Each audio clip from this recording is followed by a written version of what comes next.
नमस्कार दोस्तों, स्वागत है आप सभी का एक और नए वीडियो में। तो दोस्तों, आज की हमारी कहानी कहती था डेवलपमेंट। अहंकार एक विनाशकारी भावना है जो व्यक्ति को अंधेरे के रास्ते पर ले जाती है। यह व्यक्ति को अपनी कमियों को देखने से रोकता है और उससे यह झूठा विश्वास दिलाता है कि वह दूसरों से श्रेष्ठ है। अहंकारी व्यक्ति हमेशा दूसरों से बेहतर हटने का दावा करता है और वह कभी भी अपनी गलतियों को स्वीकार नहीं करता है। यह अहंकार किसी भी व्यक्ति को दूसरों की सलाह और आलोचना अनदेखा करवाता है। वह दूसरों की राय को सुनने के लिए तैयार नहीं रहता है और वह हमेशा अपने ही हिसाब से काम करना चाहता है, जिसे वह सीखने और सुधार करने के अवसरों से वंचित रही जाता है। अहंकार व्यक्ति को अकेला कर देता है, क्योंकि कोई भी व्यक्ति अहंकारी व्यक्ति के आसपास रहना पसंद नहीं करता है। अहंकार व्यक्ति को गलत रास्ते पर ले जाता है और उसे विनाश की ओर धकेल है। अहंकार के कई रूप हैं। यह अभिमान, घमंड और श्रेष्ठता के भाव के रूप में प्रकट हो सकता है। अहंकार व्यक्ति के जीवन में कई समस्याएं पैदा करता है। यह उसके रिश्तों को खराब करता है और उसे सफल होने से रोकता है। अहंकारी व्यक्ति अक्सर दूसरों को दुख देता है और वह खुद भी दुखी रहता है। चलिए इसे आज की बौद्ध कहानी के माध्यम से समझते हैं और यह भी जानने का प्रयास करते हैं कि आखिर इसका समाधान क्या है और अपने अहंकार को नियंत्रित करने के लिए हम क्या कर सकते हैं। बहुत समय पहले की बात है। एक छोटा सा राज्य था। उस राज्य में एक व्यापारी रहता था जो बहुत अमीर था, जिसके पास किसी चीज की कोई कमी नहीं थी। उसके पास वह सारी सुख सुविधाएं थीं जो वह चाहता था। उसका एक पुत्र भी था जो अब युवा हो चुका था। उस व्यापारी के पुत्र ने अब तक अपने जीवन में कोई दुख नहीं देखा था। जो भी वह चाहता वह व्यापारी उसे सब कुछ लाकर दे देता था, जिस कारण उसे अपने जीवन में किसी प्रकार के दुख का अनुभव अब तक नहीं किया था। उस व्यापारी के पुत्र के कई सारे मित्र भी थे। उसके पास अथाह संपत्ति थी, धन दौलत की उसके पास कोई कमी नहीं थी। लेकिन एक दिन अचानक वह व्यापारी बीमार पड़ गया और देखते ही देखते उसकी बीमारी ने उस पर पूरी तरह से पकड़ बना ली थी। वह व्यापारी अपने जीवन की आखिरी सांसें गिन रहा था। अब उस व्यापारी को यह प्रतीत होने लगा था कि वह नहीं बच पाएगा। उसका अंतिम समय आ चुका है।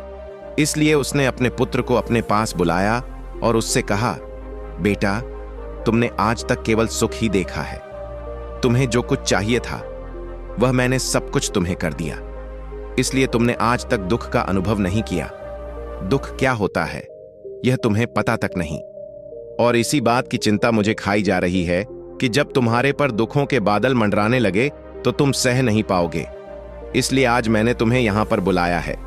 मैं बस आखिरी समय पर तुम अपने पिता की मृत्यु पर बहुत दुखी था। वह रो रहा था। तभी उसके पास उसका एक मित्र आया और वह उसे समझाते हुए कहता है, मित्र, तुम रो क्यों रहे हो?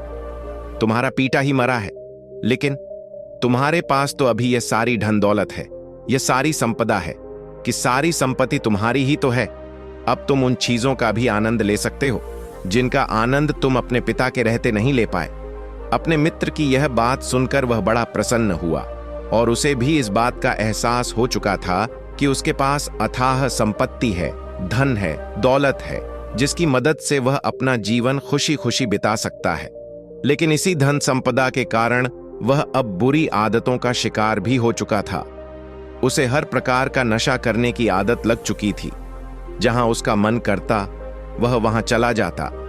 जब भी उसका मन करता वह किसी को भी अपने घर बुला लेता, फिर चाहे दिन हो या रात, जो भी उसका मन करता वह खरीद लेता, क्योंकि उसके पास संपत्ति थी। और तो और उसके पिता का सारा व्यापार भी अब उसी के हाथों में था और अब वह बहुत खुश था। वह अपने जीवन को अपनी मर्जी के हिसाब से जी रहा था। एक दिन उसके मन में ख्याल आया कि पिता ने मुझे बेवजह ही डरा दिया कि लोग मेरा फायदा उठाएंगे, मेरे दुश्मन बन जाएंगे, मेरे दुखों का कारण बन जाएंगे। लेकिन अब तो मैं और भी मजे से जी रहा हूं। मेरे सुख के दिन तो अब आए हैं। मैं आज तक जो नहीं कर पाया था वह सब करने में अब मैं सक्षम हूं। ये सब सोचकर उसकी खुशी का कोई ठिकाना नहीं था। वह बहुत खुश था। तभी एक दिन उस राज्य में एक बहुत बड़ा अस्पताल का निर्माण हो रहा था और इस अस्पताल के निर्माण के समय पर एक घोषणा करवाई गई कि जो भी इस अस्पताल के लिए सबसे अधिक दान देगा उसका नाम उस अस्पताल के एक पत्थर पर स्वर्ण अक्षरों में लिखा जाएगा। जब उसके मित्र ने यह बात सुनी तो वह दौड़ा दौड़ा उसके पास आया और उसे सारी बात बता दी। तब उस व्यापारी के पुत्र ने यह तय किया कि वह अस्पताल को सबसे बड़ा दान देगा और उसने ऐसा ही किया और साथ ही यह भी निश्चित हो गया कि उसका नाम उस अस्पताल के एक पत्थर पर स्वर्ण अक्षरों में लिखा जाएगा। लेकिन जब वह दान देकर वापस घर की ओर लौट रहा था तो रास्ते में उसे एक साधु मिले जो भोजन की मांग कर रहे थे। इस पर वह घमंडी व्यापारी का पुत्र कहता है, तुम जैसे लोग केवल 2 वक्त की रोटी के लिए हमेशा चिल्लाते रहते हो। पता नहीं तुम लोग कहां से आ जाते हो और भगवान तुम लोगों को पैदा ही क्यों करता है। तुम लोग गंदगी हो, तुम्हें जीने का कोई हक नहीं। केवल अपना पेट भरने के लिए 2 वक्त की रोटी के लिए तुम किसी के सामने भी झुक जाते हो। यदि झुकना ही है तो उस ईश्वर के सामने झुको, शायद वह तुम्हारी गलतियों को माफ कर दे और तुम्हें एक अच्छा जीवन प्रदान करे। हो सकता है वह तुम्हें भोजन भी दे दे। वह लड़का उन साधु को खरी खोटी सुनाकर वहां से चला गया। धीरे धीरे उस लड़के के पास उसके मित्रों, सहयोगियों और रिश्तेदारों की संख्या बढ़ने लगी। अब हर कोई उससे बिना पूछे कोई काम नहीं करता था। हर चीज में उसी से पूछा जाता था, जिस कारण उस लड़के को लगने लगा था कि अब मेरे बिना कोई काम नहीं हो सकता। जो भी हूं मैं ही हूं। जिस कारण उस लड़के का अहंकार अब 7वें आसमान पर था। सभी लोगों ने उसका मन जीत लिया था। सब लोग उसके विश्वास पात्र बन चुके थे। उस लड़के के पास अपार धन था, जिस कारण सब उससे जुड़े हुए थे। लेकिन यह बात उस लड़के को समझ नहीं आ रही थी। सभी लोग विश्वास के नाम पर अब उस लड़के से धन उधार लेने लगे थे और वह भी खुशी खुशी लोगों को धन उधार में दे दिया करता है। जो कोई उसे धन उधार लेने आता, वह जितना मांगता वह उससे ज्यादा ही उन्हें दिया करता, क्योंकि वह सभी की नजरों में अपने आप को साबित करना चाहता था। वह अपने आप को महान दिखाना चाहता था। लेकिन धीरे धीरे उसकी बुरी आदतों के कारण अब उसका व्यापार चौपट होने लगा था। देखते ही देखते एक दिन व्यापार में उसे बहुत बड़ा घाटा हुआ। उसका पूरा व्यापार कर्ज में डूब गया। अब वह बहुत परेशान हो चुका था, बहुत चिंतित हो चुका था। उसे यह समझ नहीं आ रहा था कि आखिर यह सब क्या हुआ।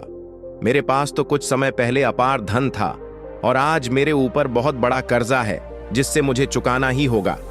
तभी उसे उधार दिया हुआ धन याद आया जो उसने अपने मित्रों और सहयोगियों को दिया था, अपने रिश्तेदारों को दिया था।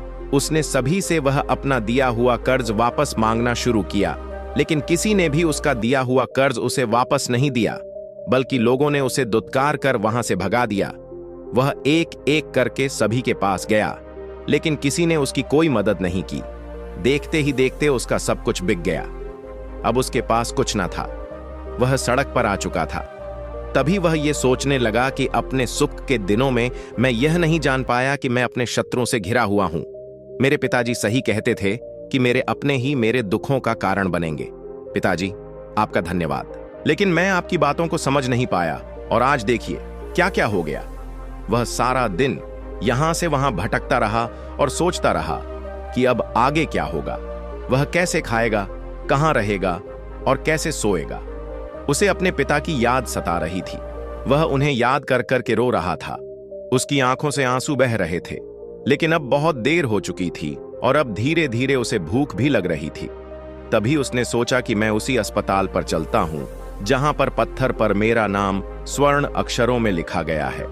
मैं जाकर वहां पर कुछ मदद मांगता हूं। वह वहां पहुंचा और वहां के मालिक से वह कहता है, आपने मुझे पहचाना? मैं वही हूं जिसने इस अस्पताल को सबसे बड़ा दान दिया है और मेरा नाम इस अस्पताल के पत्थर पर स्वर्ण अक्षरों में लिखा गया है। हालांकि इस समय मेरी हालत कुछ खराब है और मेरे पास खाने के लिए भी कुछ नहीं है। क्या आप मुझे कुछ भोजन दे सकते हैं? मैं भूखा हूं, मुझे बहुत जोरों की भूख लगी है। मेरे अपनों ने मुझे धोखा दे दिया है। क्या आप मुझे कुछ भोजन दे सकते हैं? तभी मालिक कहता है, भिखारियों को भोजन इस अस्पताल के बाहर दिया जाता है। अस्पताल के अंदर नहीं जाओ और जाकर बाहर बैठ जाओ। और रही बात तुम्हारे नाम की, तो भिखारियों का नाम अस्पताल के पत्थर पर स्वर्ण अक्षरों में नहीं लिखा जाता। मालिक ने तुरंत ही उस लड़के का नाम अस्पताल के उस पत्थर पर से हटवा दिया और फिर एक बार घोषणा करवा दी कि अस्पताल को जो सबसे बड़ा दान देगा उसका नाम इस अस्पताल के पत्थर पर स्वर्ण अक्षरों में लिखा जाएगा। यह सब देखकर वह लड़का बड़ा हैरान था, बड़ा अचरज में था। वह मन ही मन रो रहा था और सोच रहा था कि जीवन कितना दुखदाई है, जीवन बहुत छोटा है। अब मैंने जान लिया कि पत्थर पर लिखा हुआ नाम भी मिटाया जा सकता है, और यदि पत्थर पर लिखा हुआ नाम मिटाया जा सकता है तो इस जीवन का क्या मोल। यह जीवन भी कभी भी समाप्त हो सकता है। उस लड़के को जोरों की भूख लगी थी। वह अस्पताल के बाहर जाकर एक कोने में बैठ गया। लोग आते रहे और भिखारी को कुछ ना कुछ दान देते रहे, लेकिन वह लड़का, उसकी हिम्मत ही नहीं हो रही थी कि वह भीख मांग सके, और ना ही वह उन भिखारियों में बैठना चाहता था। देखते ही देखते दोपहर से रात का समय हो चुका था, लेकिन अब तक उसे कुछ भी ना मिला था। लेकिन उसकी भूख बढ़ती चली जा रही थी और उसे जोरों की भूख लगी थी। पहली बार उसने अपनी भूख को जाना था, अपने पेट की इस आग के बारे में जाना था, और इस भूख के कारण वह इतना परेशान हो चुका था कि उसने तय किया कि वह अस्पताल से ही कुछ चुरा लेगा और उसे खाकर अपना पेट भर लेगा। जैसे ही वह वहां से उठता है तभी वह साधु वहां पर आ जाते हैं, जिसे उस लड़के ने बहुत खरी खोटी सुनाई थी। वह साधु उस लड़के के पास आकर कहते हैं, बेटा, हम पहले भी मिल चुके हैं। वह साधु भिक्षा से वापस लौट रहे थे। उन्होंने कुछ भोजन उसे देते हुए कहा, यह लो, खा लो, तुम्हें जोरों की भूख लगी होगी। मैं तुम्हें जानता हूं, मैं समझता हूं कि हालात तुम्हें जबरदस्ती झुकाना चाहते हैं, लेकिन तुम लोगों के सामने झुकना नहीं चाहते। लेकिन अगर तुम लोगों के सामने झुकेंगे नहीं तो तुम्हें भोजन भी नहीं मिलेगा। आज तो मैंने तुम्हें भोजन दे दिया है जिससे तुम्हारी भूख मिट जाएगी, लेकिन यह भूख रोज लगेगी। यह पेट की आग कभी नहीं मिटती। इस पर वह लड़का उन साधु से कहता है, जब मेरे पास धन था, दौलत थी, संपत्ति थी, तो मेरे पीछे मेरे मित्रों की, सहयोगियों की, रिश्तेदारों की कतार लगी रहती थी। सभी लोग मेरे शुभ चिंतक थे, लेकिन मेरे ऊपर दुख आते ही वह सब पलट गए। वह सब अब मेरे शत्रु बन चुके हैं। लेकिन तुम, जिसे मैंने इतनी खरी खोटी सुनाई थी, वही मेरे दुख में मेरा सहयोगी बना है। तुम मेरे इस दुख में मेरे पहले मित्र हो, मेरे पहले रिश्तेदार हो जिसने मुझ पर दया की है।